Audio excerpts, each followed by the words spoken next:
I just got accepted to one of the game incubators in Finland, the same country that made the games Angry Birds, Clash of Clans, Control, and Returnal.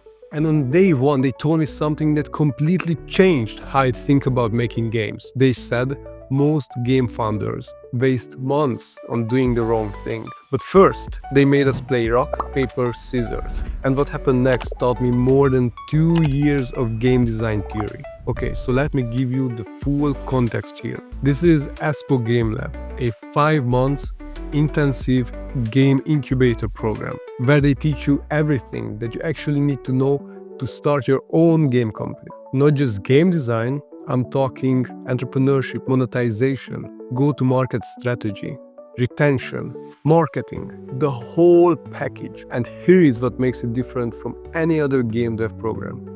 It is funded by the city of Espoo in Finland. Now you might be thinking, why would the government pay for people to make video games? And that's a very valid question.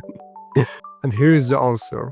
Companies like Rovio, Supercell, Housemark generate billions in revenue for the country. Supercell alone, the company that made Clash of Clans, is literally the single biggest taxpayer in the country. Mobile games are keeping Finland's economy afloat. Let's invest in finding the new Supercell.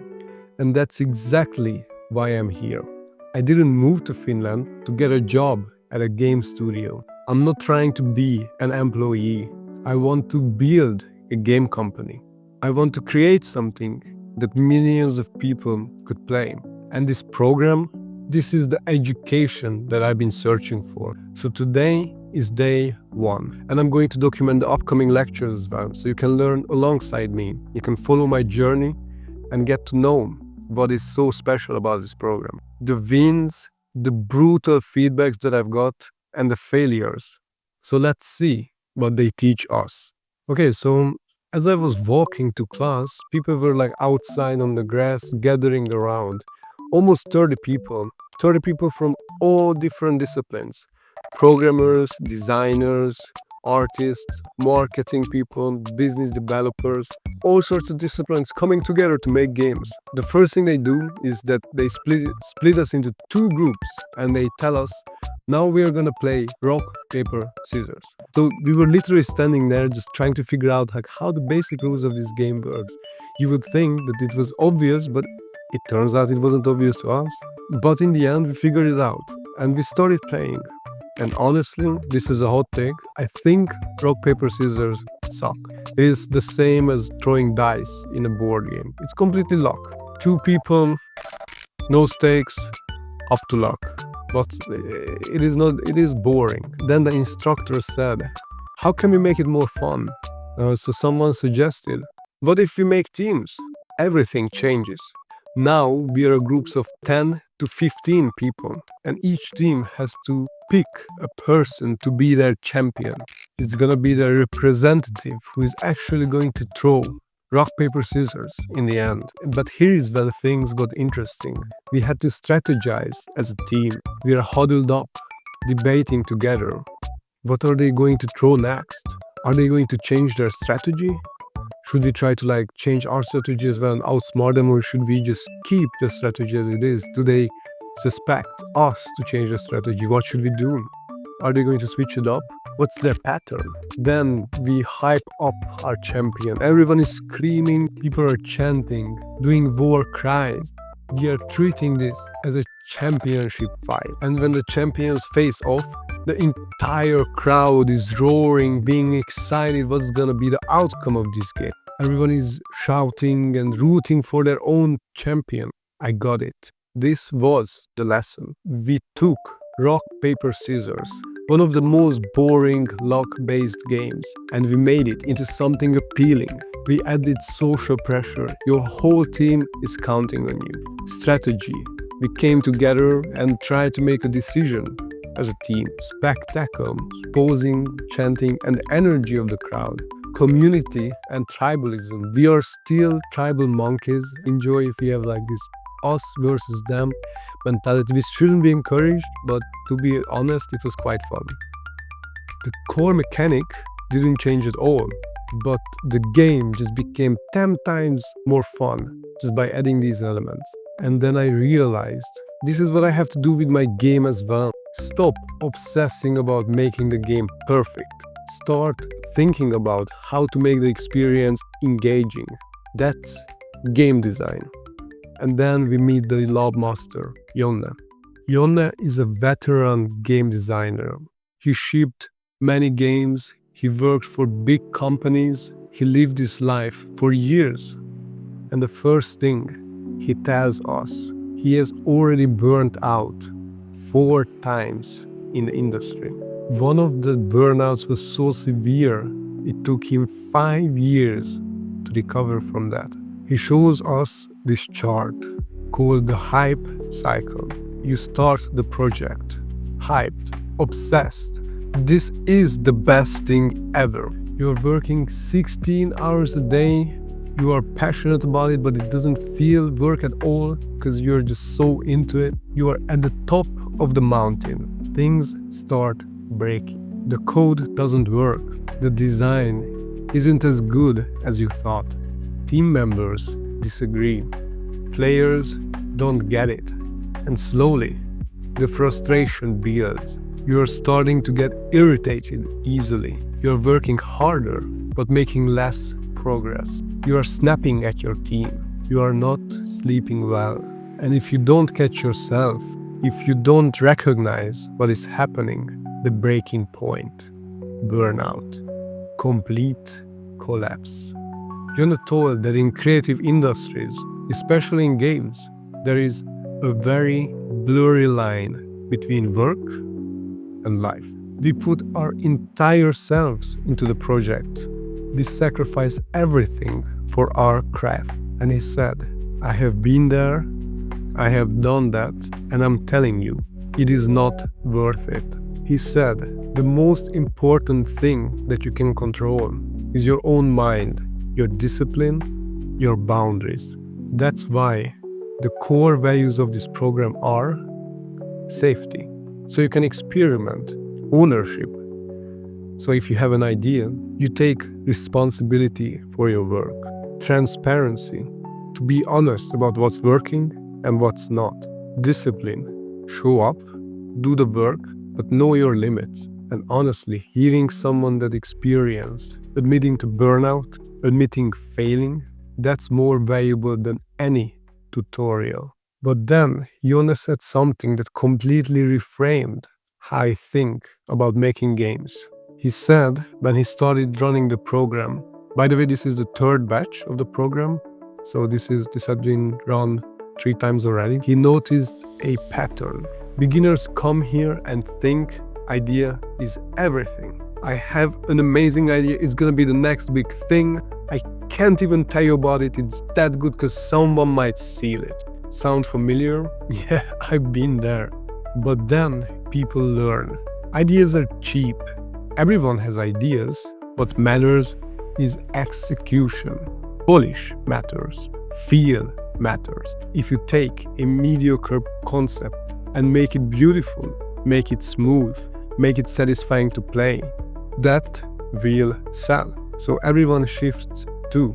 Execution is everything. But that's where Jonne's philosophy gets interesting. But after running this program twice, he realized that there is a 3rd level. The best games come from unique ideas, executed with genuine passion. Not just an idea, not just pure execution, but a concept that you are uniquely positioned to create and that you deeply care about, executed at the highest level. His main job is to make sure we don't waste time polishing something that was never going to work. He wants us to test fast, get feedback fast, and kill our darlings early. He literally said, I don't want you polishing the turd. I don't want you taking a bad game and polishing it and making it a slightly prettier bad game.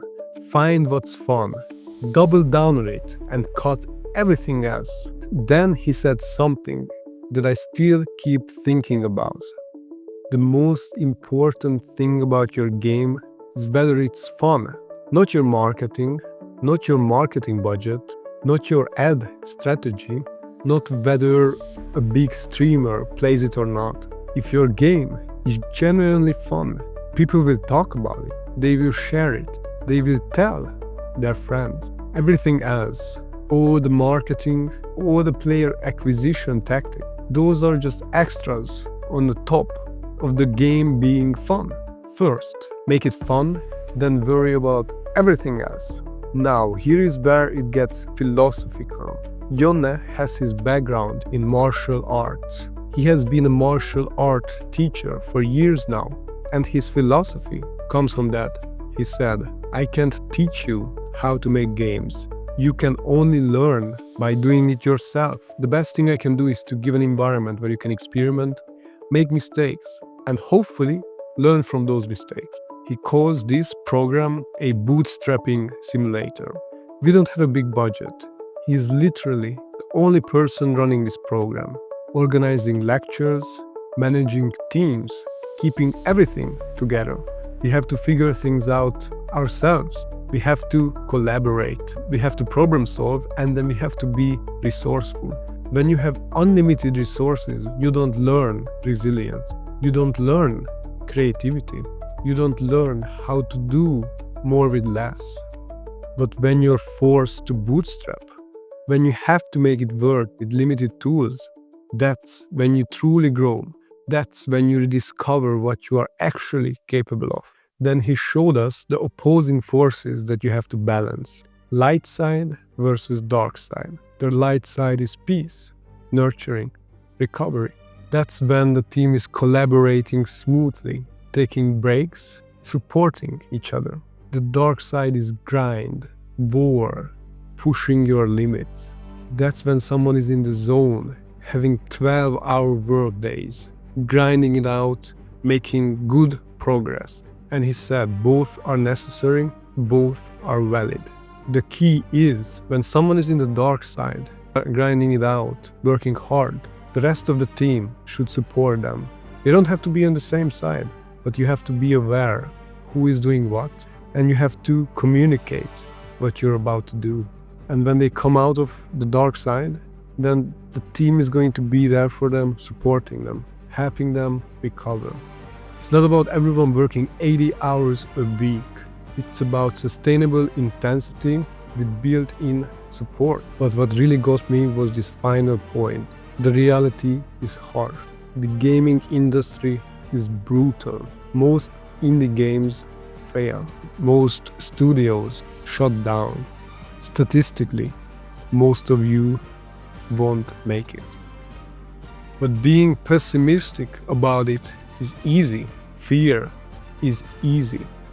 Giving up before you start is easy. What is actually hard, what is actual rebellion in 2025 is choosing hope in the face of that. He called it hope punk, creating an environment where we support each other, where we believe in each other's projects, even when the odds say we shouldn't, where we build community instead of competing. That's the radical act.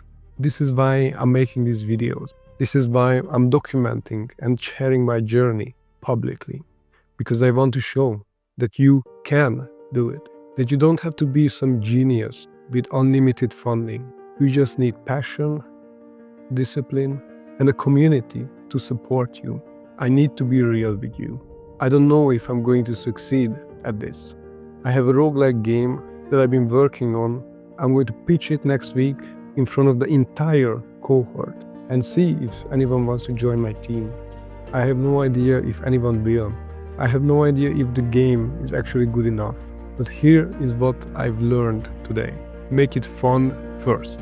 Test fast. Kill ideas early before you waste months on them. Execution matters a lot, but passion matters more. Find a project you uniquely care about. Don't burn out. Discipline isn't just about working hard. It's about working sustainably. Surround yourself with people who choose hope. I'm going to record the most important lectures for you guys and make a video out of it. You're going to see the whole process, how my pitches evolve, what the feedback is, How do I change and improve on my ideas? The moments where I question everything, and hopefully some wins as well. And if you're on a similar journey, if you're trying to build something, whether it is games or anything else, hit subscribe, drop a comment. Let's figure this out together. Let's see if I can actually do this.